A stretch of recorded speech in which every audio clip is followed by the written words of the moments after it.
நான் அழகாக இருக்கிறேன், என் முகம் பொலிவாக இருக்கின்றது, இன்றைக்கு நான் சந்திக்கின்ற நபர்கள் அனைவரும் என்னை எந்த வகையிலும் காயப்படுத்த மாட்டார்கள், நான் இன்று அதிகம் கோபம் கொள்ள மாட்டேன்.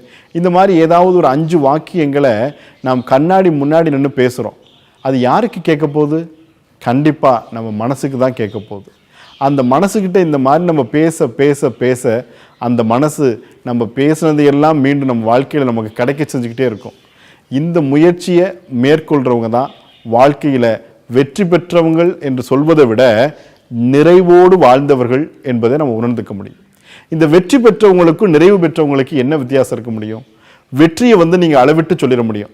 வெற்றி பெற்றவங்கன்னா கோப்பை வாங்கியிருக்கணும், வெற்றி பெற்றவங்கன்னா இவ்வளவு செல்வம் வச்சிருக்கணும், வெற்றி பெற்றவங்கன்னா இவ்வளோ பெரிய அதிகாரத்தில் இருந்தவங்களா இருக்கணும் அப்படின்னு இந்த உலகம் நமக்கு வெற்றி பெற்றவங்களையா காட்டி காட்டி நிறைவு பெற்றவங்களை நம்ம கண்ணுக்கு காட்டவே இல்லை.